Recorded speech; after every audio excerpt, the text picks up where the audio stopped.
Hi guys, welcome to Feel Fit 24/7।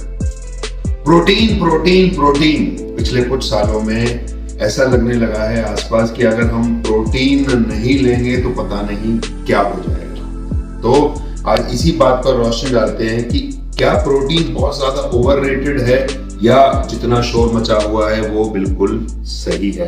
पहले जानते हैं प्रोटीन है क्या। प्रोटीन सभी जानते हैं कि इंपॉर्टेंट एस्पेक्ट है हमारी हेल्दी डाइट का। It's made up of 20+ amino acids जो कि बिल्डिंग ब्लॉक्स माने जाते हैं और it is used to build repair muscles and bones and to make hormones and enzymes.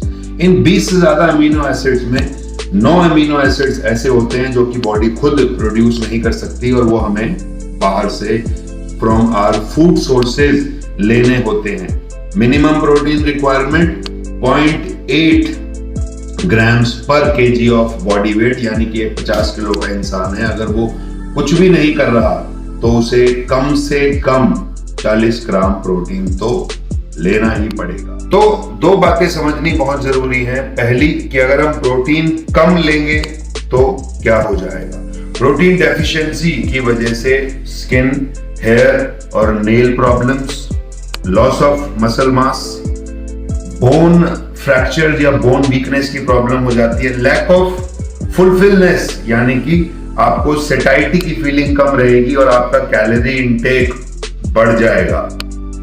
Lack of immunity, fatty liver की भी शिकायत देखी गई है और बच्चों में तो यहां तक है कि ग्रोथ भी इनहिबिट हो जाती है। इसका उल्टा अगर हम प्रोटीन एक्सेस में लेते हैं तो क्या होगा वो भी जानना बहुत जरूरी है कि इंडाइजेशन, आपका stomach discomfort, dehydration, nausea, irritability, headache भी होता है और कई केसेस में डायरिया की भी शिकायत देखी गई है। और अगर क्रॉनिक, यानी कि अगर आप बहुत लंबे समय तक high to high protein intake पर रहते हैं तो कुछ cardiovascular diseases, blood vessels disorders, liver और किडनी प्रॉब्लम्स और यहां तक कि टाइप 2 डायबिटीज की भी शिकायतें हो सकती हैं। यहां मैं ऐड करना चाहूंगा कि हाई प्रोटीन कंटेंट की वजह से आपका कई बार कार्ब इंटेक कम हो जाता है, क्योंकि ये प्रोटीन इंटेक इतना हाई रहता है कि सेटाइटी हो जाती है, भूख नहीं लगती, तो कार्ब इंटेक लो रहेगा। जरूरी कार्ब्स हैं वो भी नहीं जाते बॉडी में। स्टार्वेशन भी कई बार हो जाती है। गाउट, यानी कि गाउट की शिकायत, जो दर्द जिसे कहते हैं, ESR वगैरह बढ़ जाता है और न्यूट्रिशनल डेफिशिएंसी भी हो जाती है, क्योंकि टोटल जो आपका कंप्लीट डाइट होनी चाहिए कई बार वो नहीं ले पाते।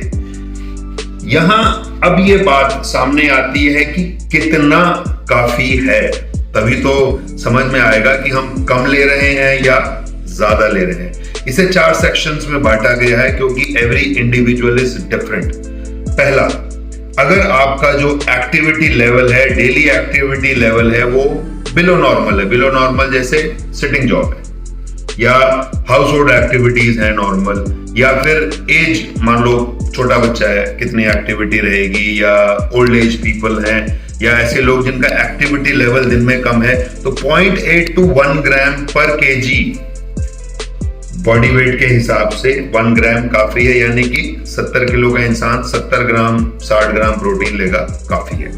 मॉडरेट एक्टिविटी, थोड़ा सा आना जाना, उठना बैठना, ऑफिस में ऊपर नीचे करना है, घर पे भाग दौड़ बहुत ज्यादा है, तो 1.3 ग्राम्स, यानी कि 70 किलो का इंसान 100 ग्राम 90 ग्राम तक भी प्रोटीन लेगा तो चलेगा। इससे ज्यादा थोड़ा सा इंटेंस एक्टिविटीज हैं, भाग दौड़ है अच्छी खासी, तो 1.5 से 2 ग्राम तक भी आप प्रोटीन ले सकते हैं।